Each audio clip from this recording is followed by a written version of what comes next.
Terima kasih pemirsa Anda masih menyaksikan Kominfo Newsroom. Kita ke informasi selanjutnya.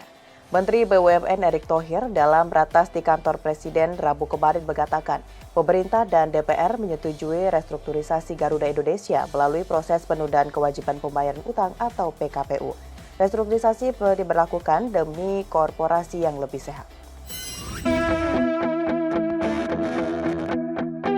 Menteri Badan Usaha Milik Negara dalam keterangan persnya di ratas kantor Presiden Rabu 24 Agustus menyebut, pemerintah dan DPR telah menyetujui restrukturasi utang Garuda Indonesia melalui proses penundaan kewajiban pembayaran utang atau PKPU.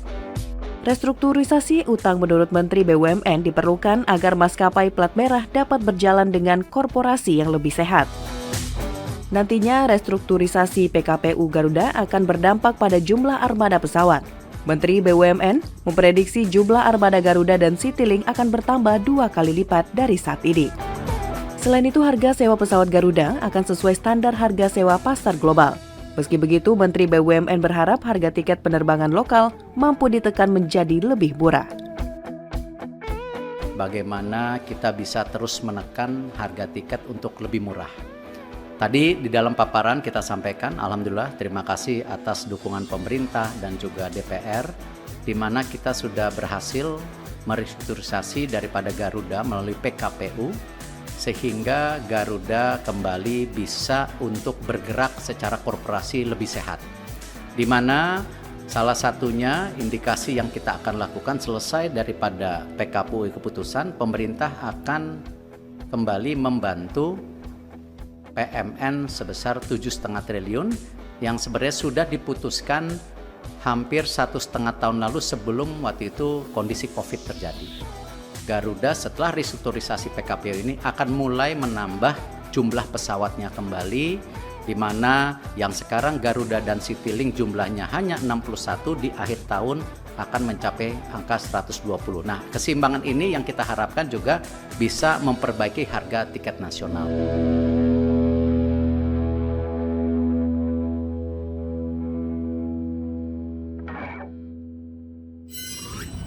Pemirsa, membentuk G20 dimanfaatkan Kemenkop UKM menargetkan rasio kewirausahaan di Indonesia naik menjadi 3,95% pada tahun 2024.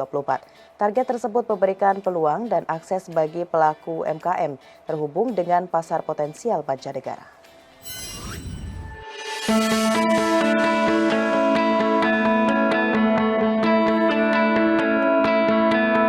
Dengan adanya momentum presidensi G20, Kemenkop UKM menargetkan rasio kewirausahaan Indonesia naik menjadi 3,95% pada tahun 2024. Hal tersebut disampaikan Asdep Konsultasi Bisnis dan Pendampingan Kemenkop UKM, Desri Anasari, dalam Diaspora Talk dengan tema Indonesia and the G20 Presidency and Why It is Important for SMEs. Untuk menyukseskan target peningkatan rasio kewirausahaan tersebut, Kemenkop UKM telah menggandeng berbagai stakeholders. Apabila hal ini dapat terwujud, maka dapat meningkatkan ekonomi negara.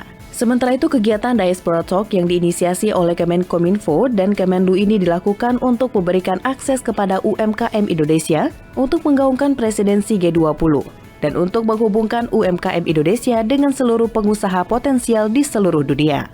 Jadi yang saya sampaikan tadi, Kementerian Koperasi dan UKM tidak hanya melakukan inisiatif untuk jangka pendek acara G20, tetapi ada jangka panjang yang ingin kami capai. Tadi saya sudah sampaikan dengan ESG Readiness ini, UKM juga sudah disiapkan untuk ready to invest. Jadi tidak hanya sebagai penonton, tapi dia menjadi bagian dari skala ekonomi bisnis yang sesuai dengan SDGs, dan bisa memberikan manfaat bagi masyarakat Indonesia. Stakeholder yang kami libatkan di sini juga sudah sangat beragam. Jadi kami ingin mengangkat bahwa perempuan, disabilitas, kemudian di rural areas, ini sebenarnya kalau dikawal dengan sesuai dengan kebutuhannya, sesuai dengan kebutuhan dan level pengembangannya, ini bisa menjadi memberikan peningkatan kontribusi pada perekonomian negara.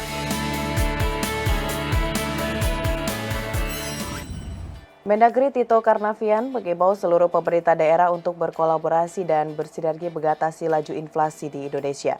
Mendagri meminta kepala daerah mencari solusi mencukupi kebutuhan masyarakat di tengah kenaikan harga kebutuhan pokok.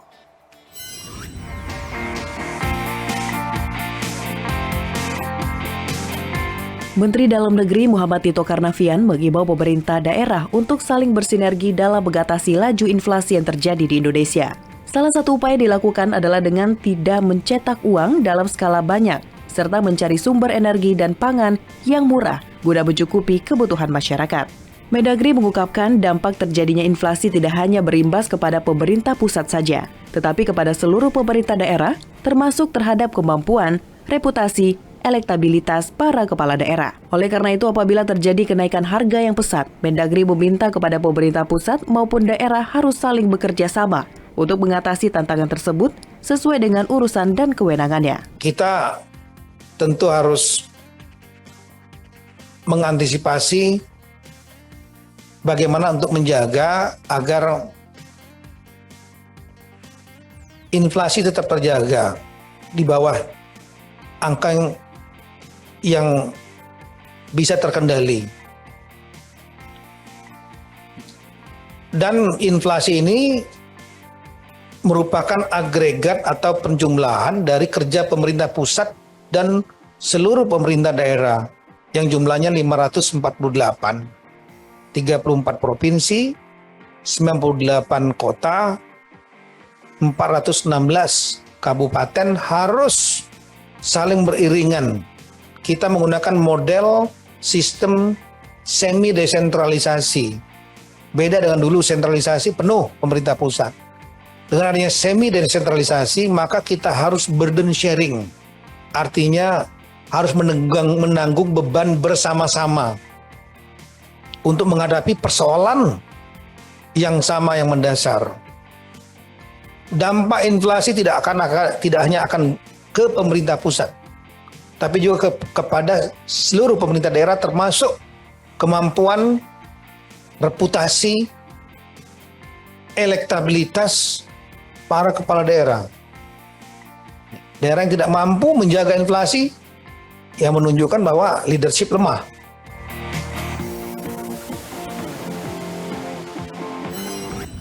Dirjen Farmasi dan Alkes Kementerian Kesehatan Lucia Rizka Andalusia menyebut peningkatan kualitas dan kapasitas penelitian bisa dicapai dengan dukungan organisasi internasional G20. Dengan dukungan Organisasi Kesehatan Internasional, perluasan penelitian menjadi lebih cepat dan lebih luas.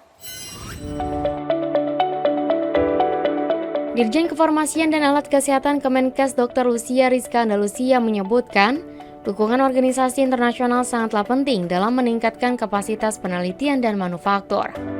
Lucia Rizka Andalusia juga menyebutkan ada banyak potensi kerjasama yang teridentifikasi dalam pertemuan G20, seperti pusat pelatihan biomanufaktur global, upaya penelitian kolaboratif, mekanisme berbagai data, kemitraan publik swasta, penelitian dan ekosistem manufaktur. Upaya lain yang perlu dukungan organisasi internasional adalah perluasan manufaktur dan penelitian vaksin, terapeutik, dan diagnostik secara global. Pemirsa, usai jeda kami akan segera kembali dengan dialog bersama Kepala BNPT Komjen Pol Boy Rafli Amar sesaat lagi.